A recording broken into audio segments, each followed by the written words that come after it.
আজকের মাধ্যমিক অঙ্ক পরীক্ষার প্রশ্ন, ম্যাথামেটিক্স এমসিকিউগুলো। সরল সুদ ও চক্রবৃদ্ধি সুদের হার বার্ষিক 10% হলে দ্বিতীয় ক্ষেত্রে কোনো মূলধনের সরল সুদ ও চক্রবৃদ্ধি সুদের অনুপাত হবে। তো এটি উত্তর হবে দাগের 20:21। তারপরের প্রশ্ন, যদি এটি হয় দ্বিতীয় সমীকরণের একটি বীজ অপর বীজের অনন্যক হয়, তাহলে কোনটি হবে? তো উত্তর এটি হবে বি হবে, এটি হবে সরি ডি হবে, ডি উত্তর। তারপরে 5 সেমি ও 7 সেমি ব্যাস বিশিষ্ট দুটি বৃত্ত পরস্পরকে অন্তস্থভাবে স্পর্শ করলে তাদের ক্ষেত্রফলের দূরত্ব হবে, উত্তর হবে তাদের কেন্দ্রদ্বয়ের দূরত্ব হবে 2 সেন্টিমিটার। তারপরের প্রশ্ন, তারপরের পেজের প্রশ্ন, এই tan theta plus cot theta এর সর্বনিম্ন মান হবে -2 হবে। তারপরে সমান ভূমি ও বিশিষ্ট একটি নিরেট অর্ধগোলক ও একটি নিরেট চোঙের উচ্চতা সমান হলে তাদের ঘনফলের অনুপাত হবে, উত্তর হবে সি দাগের 2:3। তারপরে প্রথম 10টি স্বাভাবিক সংখ্যার গড় এ এবং তাদের মধ্যমা এম হলে সম্পর্কটি হবে ডি দাগের এ সমান এম। তারপরে শূন্যস্থান পূরণ, পি এর মান কত হলে এর সমীকরণ হবে না, দ্বিঘাত সমীকরণ হবে না। তো পি এর মান 3 হতে হবে, তবে হবে না। আসল ও বা মূলধন এবং কোনো নির্দিষ্ট সময়ের চক্রবৃদ্ধি সুদের সমষ্টিকে সমহার বৃদ্ধি বলে। তারপরে দুটি সদৃশ ত্রিভুজের অনুরূপ বাহুগুলি সদৃশ হবে। তারপরে সাইন থিটা মাইনাস 30 ডিগ্রি সমান হাফ হলে কস থিটা এর মান হবে 1/2। তারপরে লম্ববৃত্তাকার শঙ্কুর আয়তন ভি, ভূমির ব্যাসার্ধ আর এবং উচ্চতা এইচ হলে এইচ এর মান নির্ণয় করতে হবে। সূত্র 1/3 পাই আর স্কোয়ার এইচ, এই সূত্র দিয়ে করতে হবে।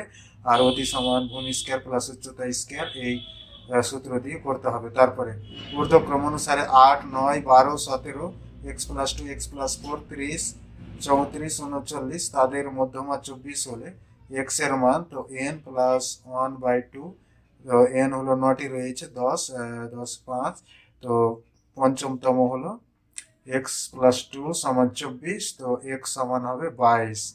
তারপরের পৃষ্ঠার প্রশ্ন, সত্য মিথ্যা অংশীদারি কারবারে 3 জন সদস্যের মূলধনের অনুপাত এ অনুপাত বি অনুপাত সি, নিয়োজিত অনুপাত হলো XYZ, তাদের মূলধনের অনুপাত হবে, এটি সত্য। তারপরে A variant B, B variant 1/c, C হয়, তবে ডি এটি মিথ্যা হবে। তারপরে কোন বৃত্তের দুটি জ্যা কেন্দ্র থেকে সমদূরবর্তী হলে তারা অবশ্যই সমান্তরাল হবে, এটি সত্য। একটি ঘড়ির ঘন্টার কাঁটা 2 ঘন্টায় পাই 6 রেডিয়ান কোণ আবর্তন করে, তো এটি হবে মিথ্যা বা ভুল। তারপরে একই ব্যাসার্ধ বিশিষ্ট নিরেট গোলক ও নিরেট অর্ধগোলকের সমগ্র তলের অনুপাত 2:1 হবে না, 4 পাই আর স্কোয়ার অনুপাত 3 পাই আর স্কোয়ার 4:3 হবে, ওই জন্য মিথ্যা। তারপরে এই যে এই অঙ্কটা রয়েছে, তারপরে এই যে দুই দুই করে প্রত্যেকটা প্রশ্ন, এই সমস্ত প্রশ্নগুলো 2 নম্বরের রয়েছে, এগুলো সমাধান করে উত্তর বের করতে হবে, এই সমস্ত প্রশ্নগুলো রয়েছে। তারপরে পৃষ্ঠার প্রশ্ন 6 দাগের, এই যে 6 দাগের প্রশ্ন এটি। তারপরে 6 দাগের এটি প্রশ্ন। তারপরে এই যে প্রশ্নগুলো যথাক্রমে এই সমস্ত প্রশ্ন। তারপরে এই যে এটি পাটিগণিতের অঙ্ক, পাটিগণিতের এই সমস্ত অঙ্কগুলো পড়েছে সব গোবিন্দবাবু। তারপরে এই যে পড়েছে 1, 2, তারপরের পৃষ্ঠার এই যে প্রশ্নগুলো, এই সমস্ত প্রশ্ন। তারপরে এই যে 7 দাগের প্রশ্ন, করণী নিরসনের অঙ্ক পড়েছে। তারপরে এই যে কে সাপোজ বা প্রমাণের যে কোনো একটি প্রশ্নের উত্তর দাও, এই সমস্ত প্রশ্ন। তারপরে এই যে 9 দাগের প্রশ্ন, এটি উপপাদ্য রয়েছে, একই বৃত্তাংশস্থ সকল কোণের মান সমান প্রমাণ করো। তার প্রমাণ করে যে বৃত্তের বহিস্থ কোনো বিন্দু থেকে দুটি স্পর্শক অঙ্কন করা যায়, তাদের স্পর্শ বিন্দু দুটির সঙ্গে বহিস্থ বিন্দুর সংযোজক সরল রেখাংশ দুটির দৈর্ঘ্য সমান এবং তারা কেন্দ্রে সমান কোণ উৎপন্ন করে। তারপরের প্রশ্ন প্রয়োগ, যে কোনো একটি প্রশ্নের উত্তর দাও। যে ও কেন্দ্রীয় বৃত্তের পরিলেখ চতুর্ভুজ এবিসিডি হলে প্রমাণ করো যে এবি প্লাস সিডি সমান এডি প্লাস বিসি হবে। তারপরের পৃষ্ঠার প্রশ্নতে চলে যেতে হবে। তারপরের পৃষ্ঠা 5, তারপরে 6 নম্বর পৃষ্ঠার প্রশ্ন। এই যে পি কিউ আর সমকোণী ত্রিভুজের পি কোণ সমান হলো 90 ডিগ্রি এবং পিএস অতিভুজ কিউ আর এর অপর লম্ব। প্রমাণ করো যে 1/PS2 মাইনাস 1/PQ2 সমান 1/PR2। তারপর যে কোনো একটি প্রশ্নের উত্তর দাও। এই যে এটি সম্পাদ্য রয়েছে। 4 সেমি ব্যাসার্ধ বিশিষ্ট একটি বৃত্ত অঙ্কন করো। ওই বৃত্তের কেন্দ্র থেকে 9 সেমি একটি বিন্দু থেকে বৃত্তের উপর স্পর্শক অঙ্কন করো। তারপরে 2, একটি সমকোণী ত্রিভুজ অঙ্কন করো যার সমকোণ সংলগ্ন বাহুদ্বয় 4 সেমি এবং 5 সেমি।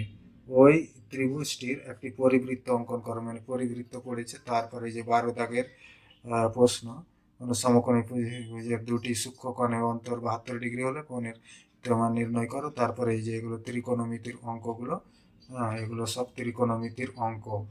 তারপরে এই যে এই প্রশ্নগুলো রয়েছে ত্রিকোণমিতি, মানে ত্রিকোণমিতির অঙ্ক। এই সমস্ত ত্রিকোণমিতির অঙ্কগুলো করতে হবে। তারপরের পৃষ্ঠায় এই যে পরিমিতির অঙ্ক রয়েছে, এই পরিমিতির অঙ্কগুলো করতে হবে। এই যে প্রথমে রয়েছে, তারপরে এই যে এই প্রশ্নগুলো রয়েছে। তারপরে এই যে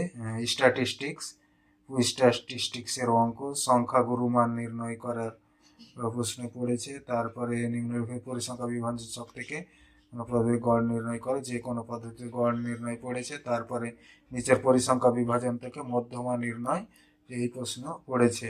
মানে কোনো গ্রাফ পেপারের প্রয়োজন নেই, গ্রাফ পেপার লাগবে না, গ্রাফ পেপার নেওয়ার কোনো প্রয়োজন নেই। তারপরে এই যে দৃষ্টিহীন পরীক্ষার্থীদের জন্য এই প্রশ্ন 11 দাগের যে কোনো একটি প্রশ্নের উত্তর দাও।